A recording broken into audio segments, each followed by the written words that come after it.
भारतीय सेना ने लद्दाख में बर्फीली पहाड़ियों पर दिखाया फायर पावर, तोपों की गूंज से दहला क्षेत्र।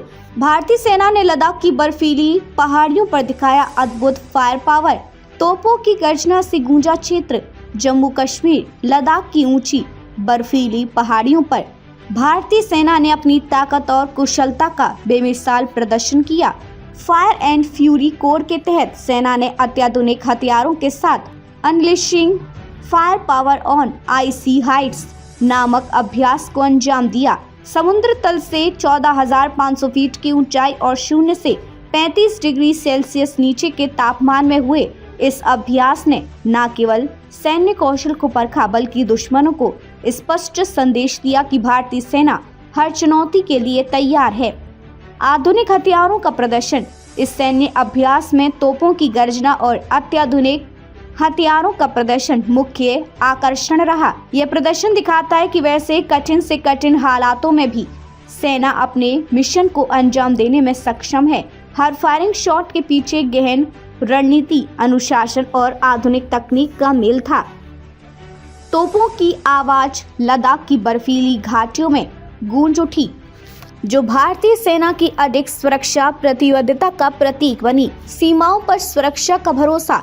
यह अभ्यास न केवल भारत की सीमाओं को सुरक्षित रखने के लिए था, बल्कि सेना की तैयारी और ताकत को दर्शाने का एक माध्यम भी था। बर्फीली ऊंचाइयों पर युद्धाभ्यास यह साबित करता है कि भारतीय सेना किसी भी मौसम और भूगोल में दुश्मन को करारा जवाब देने में सक्षम है।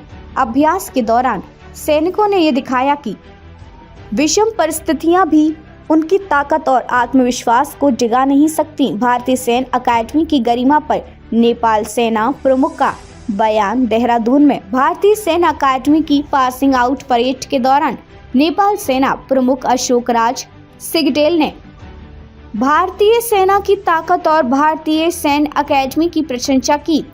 उन्होंने कहा कि यह अकादमी दुनिया की सबसे उत्कृष्ट सैन्य प्रशिक्षण संस्थाओं में से एक है। यहाँ का अनुशासन और प्रशिक्षण न केवल भारतीय सेना के लिए बल्कि मित्र देशों की सेनाओं के लिए भी एक मिसाल है।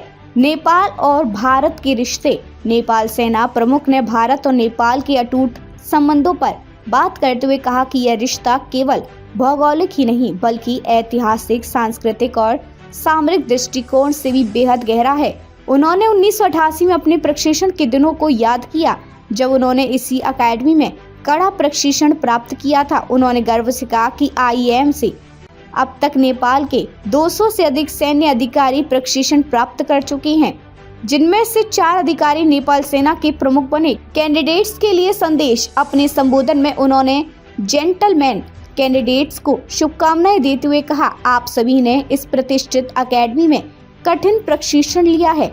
यह प्रशिक्षण आपकी दक्षता और नेतृत्व क्षमता को निखारने में मदद करेगा। जब आप दुनिया के सबसे ऊंचे और कठिन युद्ध स्थलों पर तैनात होंगे, तब यही प्रशिक्षण आपकी ताकत बनेगा।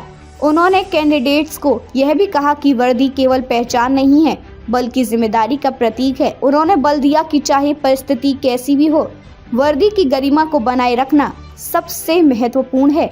भारतीय सेना का वैश्विक मान्यता प्राप्त कर नेपाल सेना प्रमुख के इस बयान ने एक बार फिर भारतीय सेना की ताकत और प्रतिष्ठता को रेखांकित किया। भारतीय सैन्य अकेडमी न केवल देश के लिए बेहतरीन सैन्य अधिकारी तैयार करती है बल्कि मित्र देशों के साथ संबंधों को भी मजबूत करती है।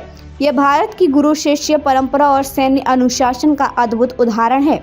लद्दाख में भारतीय सेना का प्रदर्शन और देहरादून में आईएमए की पासिंग आउट परेड दोनों ही ये संदेश देती हैं कि भारतीय सेना हर मोर्चे पर तैयार है, चाहे वह सीमा की सुरक्षा हो या मित्र देशों के साथ मजबूत रिश्ते बनाने का कार्य। भारतीय सेना का हर कदम देश को गौरवान्वित करता है।